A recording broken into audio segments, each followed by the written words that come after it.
Okay, so talking about biological rhythms as an example of states of consciousness. So first, what is consciousness? Consciousness is an awareness of yourself and of the environment around you. Biological rhythms then are periodic, more or less regular fluctuations in a biological system. Okay, so that means it's a rhythm. It occurs on a relatively consistent basis. It follows a pattern. Often our biological rhythms are synchronized with external events, particularly related to the time, right, as measured by a clock, and also by the amount of daylight. So endogenous biological rhythms, endogenous means that they occur within. There are several examples of these that we and animals and plants experience. So first, circadian rhythms occur about once every 24 hours. The best example of this is the sleep-wake cycle.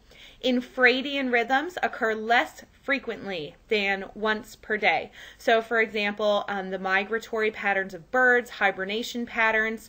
For women, we could say that a menstrual period would be a good example of an infradian rhythm. Ultradian rhythms occur more frequently than once per day. So for example, if you lapse into a period of daydreaming, this is a change in your biological rhythm.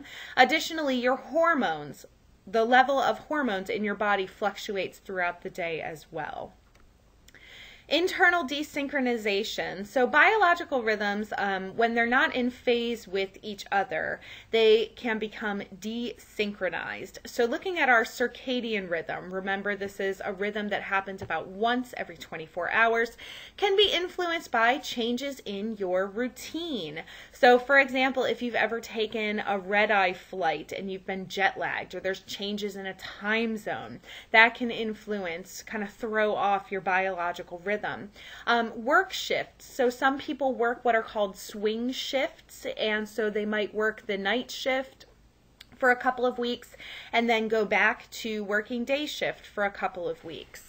And so it's not, night work itself that throws off the rhythm. It is, if the individual cannot adjust to that, and then their biological rhythm is thrown off. Other things that can influence the rhythm, illness, stress, fatigue, excitement, or drugs. And basically these can all throw off your body's internal synchronization.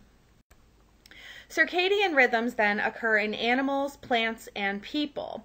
And so to study these circadian rhythms, scientists have isolated individuals from time cues. So there is a very interesting body of research where scientists will take people, volunteers of course, and isolate them from any kind of external cues about what time it is, or how the day is progressing. So they'll take people and put them into these climate-controlled kind of cave-like things underground, so they don't have access to clocks, they don't have access to the sunlight to tell them when it's time to wake up, when it's time to go to sleep. And they find that when people are isolated from these time cues, they basically will stay up for between about 18 to 24 hours and then sleep for maybe 8 or 9 hours and then get up again and do the same thing. The suprachiasmatic nucleus is something that aids us in establishing these circadian rhythms. So the suprachiasmatic nucleus is located in the hypothalamus. So remember the hypothalamus underneath the thalamus, right, in your brain. And it regulates this hormone called melatonin. And melatonin is involved in sleep and helping you to feel sleepy. So basically what happens, the suprachiasmatic nucleus is responsible for responding to light in the environment, okay? So when your suprachiasmatic nucleus takes in less light from the environment, so this means it's getting dark outside, it starts secreting melatonin, which signals to your body that it is time to go to sleep, right? Melatonin makes you start to feel sleepy.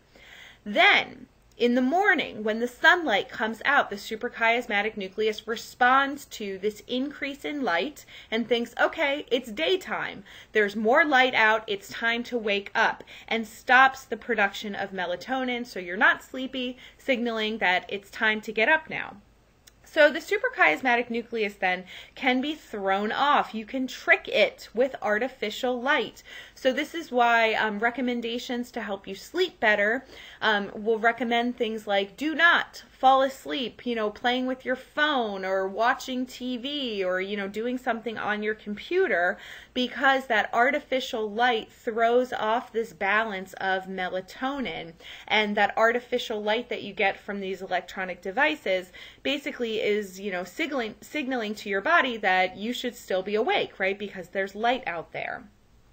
Also, if you have problems sleeping, you can actually get melatonin supplements over the counter. You can get them in any drugstore in the natural vitamins section, and you can actually take supplements of melatonin if you have problems falling asleep.